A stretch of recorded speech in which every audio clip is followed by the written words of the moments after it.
दादाजी, दादाजी।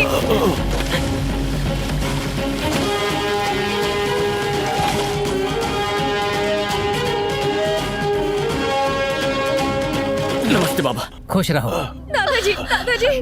ये सुपर हीरो कौन है? क्या हुआ? क्या हुआ है? पता नहीं अचानक इन्हें क्या हो गया, कोई जवाब ही नहीं दे रहे।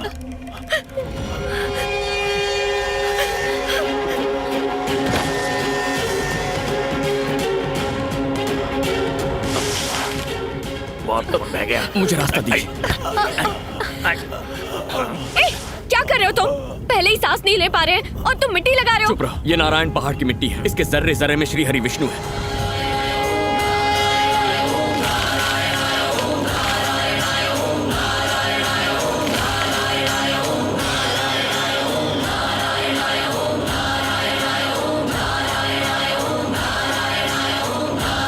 रास्ता दीजिए, हमें आने दीजिए।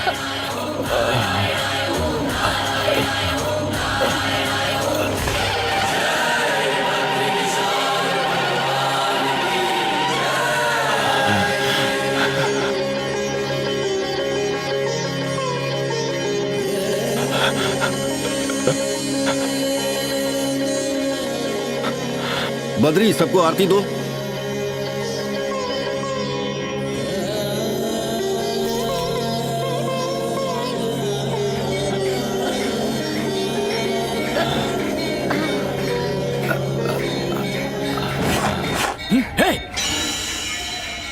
हे बद्री, खत्म कर इसे।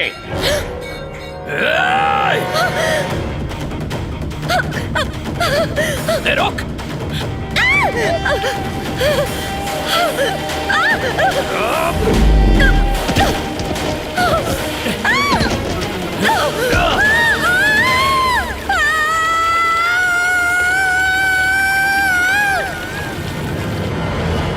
स्वामी जी, मेरी पोती नादान है, उसका भगवान में यकीन नहीं। आप उसे कहकर मेरी पोती को बचा लीजिए।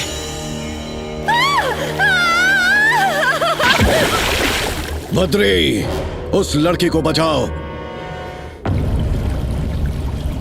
आदेश है मेरा।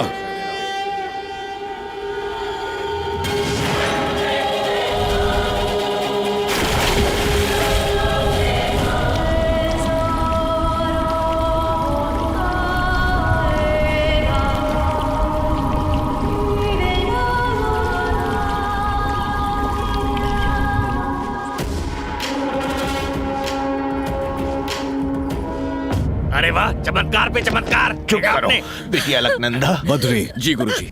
जिस लड़की को भगवान के प्रति श्रद्धा नहीं है वो यहाँ नहीं रह सकती। वापस जाने को कहो इसे। और इसने जो पाप किया है, प्रायश्चित के रूप में इसे 1 लाख दिए जलाने होंगे। 1 लाख? बाप रे। 1 दिए के बदले में 50 चलेगा, 100 भी चलेगा, 1000 भी चल सकता है, लेकिन 1 के बदले में 1 लाख दिए, ये कैसा इंसाफ है? मैं चुप। ठीक है। देखो, दिल से जलाओगे तो जलेंगे, लेकिन दिल में श्रद्धा ना हो तो ऐसे ही बुझते रहेंगे। श्रद्धा से कैसे जलाएंगे? माचिस से जलेंगे। नहीं जलेंगे। ओम नमो नारायणाय ये अष्टाक्षरी मंत्र मन में पढ़कर जलाओगी, तभी जलेंगे। क्या कहा? एक तो 1 लाख दिए जलाओ, ऊपर से 1 लाख बार मंत्र पढ़ो, ये इससे नहीं हो पाएगा। करना ही होगा। हाँ तो करवा लो। जला कर दिखाता हूँ, देखो।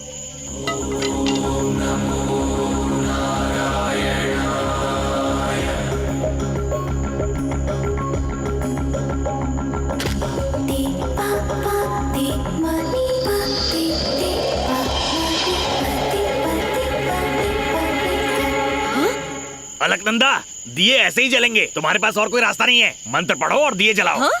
बोलो ओम नमो नारायणाय। तरीका यही है। ओम नमो नारायणाय।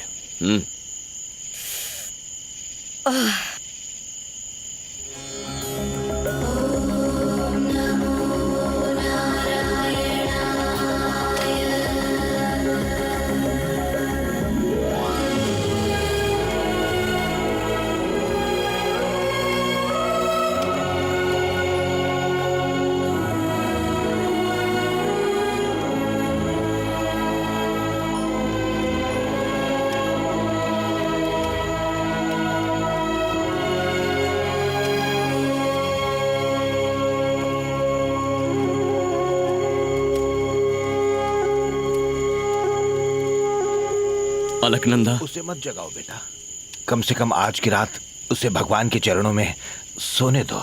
बात क्या है? इसे भगवान से इतनी नाराजगी क्यों है? बचपन में एक रोज उसकी माँ हवन में कपूर डालते वक्त आग के लपेटे में आ गई।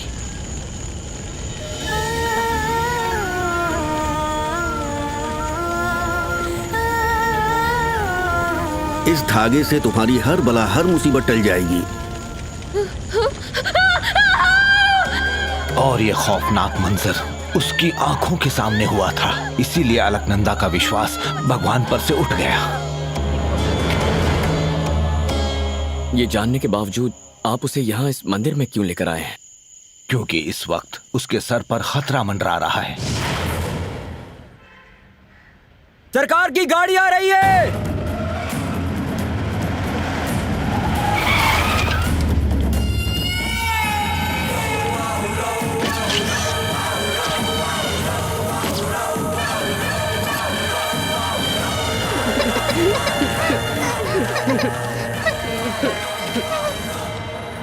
माँ, इसका कत्ल भी पिताजी ने ही किया। पिताजी के खिलाफ बोल रहा था, सोचा हमेशा के लिए खामोश कर दिया जाए।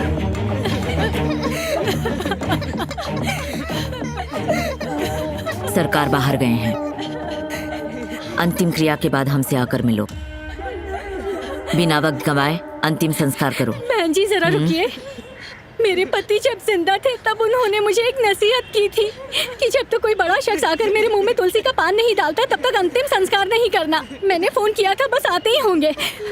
कौन है वो बड़ा शख्स? जेडी नायडू।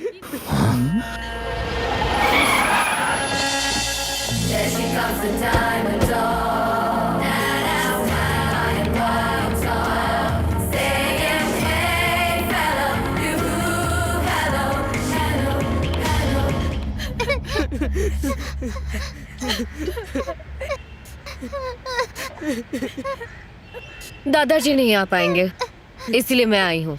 बस वो तुलसी का पान इनके मुंह में डाल दीजिए। क्यों? ऐसा करने से जिंदा हो जाएंगे? मुझे ये सारा ढोंग नहीं आता है। ये पैसे रखिए अपने बच्चों के लिए। मेरे भाई ने तुझे सड़क से उठाया, लेकिन तुझ में इतना घमंड क्यों है? चाहूं तो तेरा घमंड चकनाचूर कर सकती हूँ। बस मेरी बहू बनकर मेरी ख्वाहिश पूरी कर दे तू।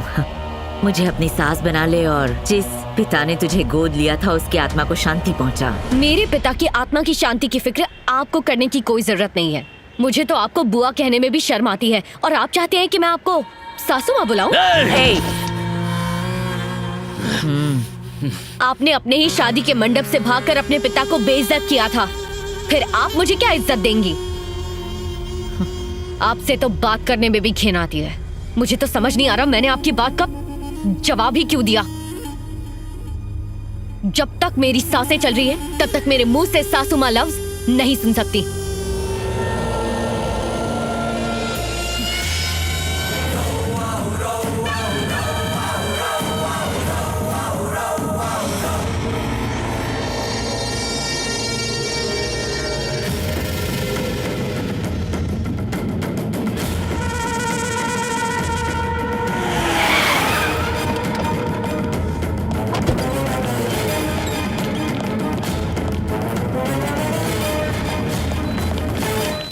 चला खोल।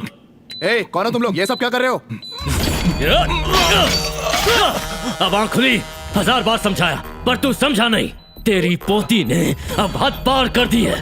पूरे समाज के सामने मेरी माँ की बेइज्जती की। अब मुझे तेरी जायदाद और तेरी पोती दोनों चाहिए। और सरकार के बारे में तू जानता ही है, अगर उन्हें जरा भी भनक पड़ी तो तेरे पूरे खानदान को जिंदा कर देंगे।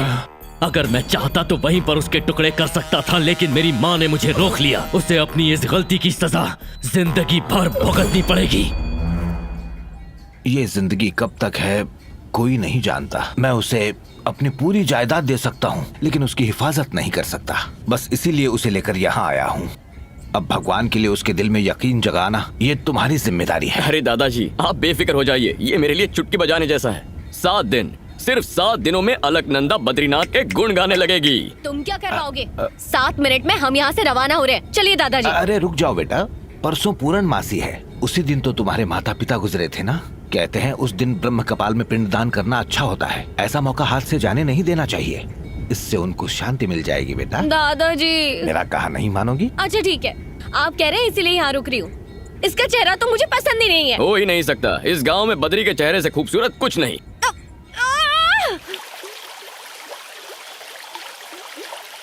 ऐसा कोई शख्स नहीं जो इस वसुधारा के आगे मेरे सामने सर उठाकर बात करे।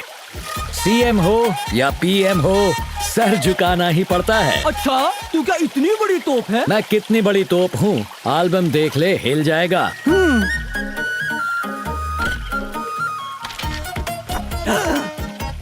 ओ तेरे ओ तेरी पे मुझे डाउट हो रहा है। फोटोशॉप तो ठीक से करता, मैंने भी कोर्स कर रखा है। मुझसे कहता तो सस्ते में करता। अरे मेरा काम तुझे फोटोशॉप लग रहा है? बारूद के बेटे हो क्या, आग उगल रहे हो? ओ भाई, मुझे आधा टकला क्यों छोड़ दिया? बाकी की हजामत ये करेगा। मेरे घने बाल की कसम, मुझे दाढ़ी कभी नहीं आई, मुझे बख्श दो। आज तुम नहीं बख्शे जाओगे। ये ले, नहीं पकड़ो अस्त्र, शुरू हो जा। अरे ये क्या, सर से खून निकल रहा है। तो क्या नारियल पानी निकलेगा? जाके पट्टी लगवाओ, बाकी का डॉक्टर से कटवाओ। मना करे तो मुझे बुला लेना। आप निकलो। बीवी को बुला तू पर किस लिए? मुंडन करवाने। जब मैं पैदा हुआ था तो मेरी माँ ने तिरुपति ले जाकर मेरा मुंडन करवा दिया था। वो माँ ने करवाया था, आज मैं करूँगा। लेकिन आप ऐसा जुल्म करते ही क्यों हो? चुपचाप मुंडन और करवा अगर ले। नहीं करवाया तो क्या करेगा? उठाकर फेंक दूंगा। गरीब के साथ सब ऐसे ही करते हैं। और निकाल। ये पैसे फलेंगे नहीं तुझको, जा ले जा। जीएसटी ऐड किया? भाई एडजस्ट कर लेना, वापस भी जाना है। वही तो कर रहा हूँ, जीएसटी डाल दे। बीवी का दिल दुखाकर नहीं आना चाहिए था, उसी की हाय लगी है। मैं तो मजाक कर रहा था, इसने अच्छा, कैश दे मजाक दिया। था? ये ले भाई, पूरे हैं, ये ले। शुक्रिया भाई। जाओ। ए, कैसे हो बद्री? बाल काटो, जेब नहीं। ठीक है बद्री, तुम्हारे रहते कैसे काट सकता हूँ। नमस्ते बाबा। हाँ बद्री, कैसे हैं? माँ का आशीर्वाद।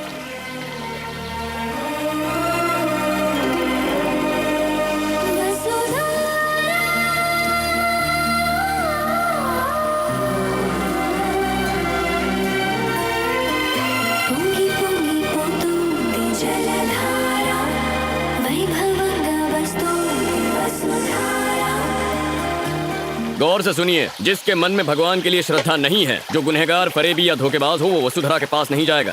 क्यों? जाएंगे तो क्या होगा? वसुधरा गिरना बंद हो जाएगी, वापस लौट जाएगी। पानी को इसका क्या ज्ञान है? यहाँ की प्रकृति में पापियों को पहचानने की ताकत है। ओह, मेरी नजर में तो दुनिया का सबसे बड़ा पापी मैं ही हूँ। हमारी सोच बहुत मिलती है, इसीलिए वहाँ मत जाओ। अब तो मेरी जिद है, वहाँ जाके देखता हूँ ये कितना सच है। तो जाओ, हाँ। आजमा लो। मेरे जैसे पापी को कोई नहीं पहचान पाया, ये पानी क्या पहचानेगा? देखते हैं। अरे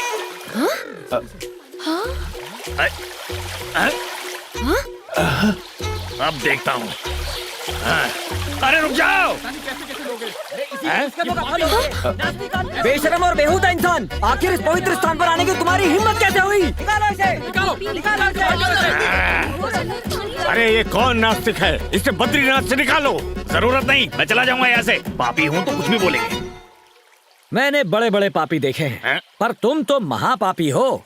पानी के पास पहुँचते ही पानी गायब। कहाँ से हो? और क्या जानना है तुझे? अभी अभी तो हकीकत पता चली है। स्वामी जी बहुत गुस्से में हैं। बद्री, शुक्र है पानी बोलता नहीं है, वरना आज पहाड़ी से मुझे नीचे फेंक देते। बाल बाल बच गया मैं। इसीलिए मना किया था। आप जाइए। नहीं ताऊ जी, आप चुप। जाइए।